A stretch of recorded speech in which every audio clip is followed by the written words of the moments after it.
he's the longest serving prime minister in Israeli history at this point. But I will say that there are people, I know people go down, rabbit holes on Twitter and stuff like that. And I do think Jeffrey Sachs I think he was being somewhat tongue in cheek when he said it, but I do think he's overstating his hand. It's not that Israel runs America. If Netanyahu ran America, I can promise you we would have had a regime change war in Iran. We would not have stopped where Donald Trump stopped if Netanyahu was actually in control of the U.S. military instead of just having significant influence over it. So I do think I've just read enough about Netanyahu, the Likudniks, the neocons. This is the regime change war that they've wanted. This is their 7th. This is 7 out of 7 to get Iran. So this is what they want. Right. And if you actually even look at the war itself, it was when Trump, it was before and after Trump dropped the bunker busters on their nuclear sites, Israel just started bombing regime targets. They weren't just bombing their nuclear sites. They were trying to overthrow the regime. And in fact, they made calls to these Iranian generals and threatened their families and basically said, we're going to kill your families unless you guys flee right now. It just didn't work. They weren't going to do that. And then once that didn't work, they were kind of and then Iran gave Trump an out. They responded with this nonsense, the same thing they did after Trump killed Soleimani, where they fire these rockets, they give us advance warning, they make sure we move everyone out of the way, because they know they don't want to kill an American there because then it's full-scale war.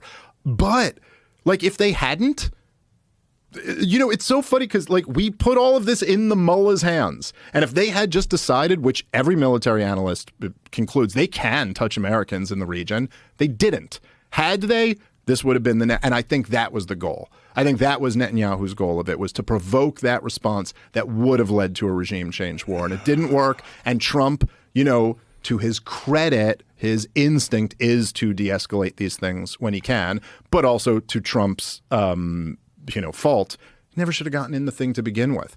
It was the whole Iranian nuclear threat is as much bullshit as the Iraqi nuclear threat. I mean, yeah, it is true that they have a civilian nuclear program that Iraq didn't have. And it is, I saw when Mike Baker was on, who I love Mike Baker, but I think he's wrong about all this stuff. But when you had said to him at one point where you were like, yeah, but the counter argument to that is that this is like a latent nuclear deterrent.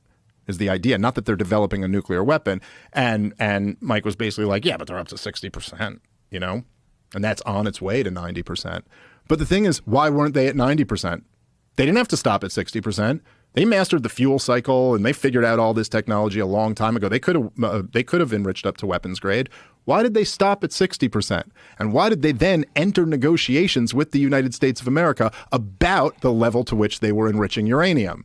Because it's a latent nuclear deterrent. It's a bargaining chip. They were down at 3 to 5% or something under the JCPOA until Trump tore it up, until Trump backed out of it. And then under the rules of the JCPOA, because they're still in it with Europe, and we'll see where that goes now, but they were allowed to up the enrichment once America pulled out. And so they exercised that option in the agreement. And the idea that they were there was the annual threat assessment had come out just a few months before the war, and Tulsi Gabbard signed her name at the bottom of it and then testified before Congress, and it's clear as day. She turned around and acted like people were misrepresenting it, but they weren't. It was clear as day. Anyone can read it for themselves. She said Iran has not made the political decision to pursue a nuclear weapon yet, let alone have achieved it or gotten one. And when Donald Trump was asked about that, remember they said, your own director of national intelligence says that they're not developing a weapon. And he goes, well, I disagree. Have you ever seen I'm sure you have, the compilation of Netanyahu over the years saying how close Iran is to getting a nuclear weapon? Yeah, it's great. Have you seen, there's other compilations of him too, where he's just guaranteeing, all his guarantees. There's one of him in I think it's the year before I was born, if I'm right. It's 1982. And he didn't go by Benjamin Netanyahu back then. He went by whatever his more, European sounded name was. Why did he change names? Well, because they all when? 80s, I would guess. It's got to be in the 80s. He was Netanyahu by the 90s.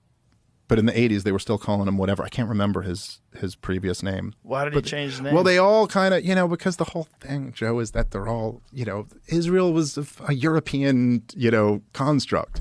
They were made by a bunch of Europeans who came over and created Israel. But then they have to claim that they're the true Semitic people. Is it true that genetic testing is outlawed there? I believe that is true.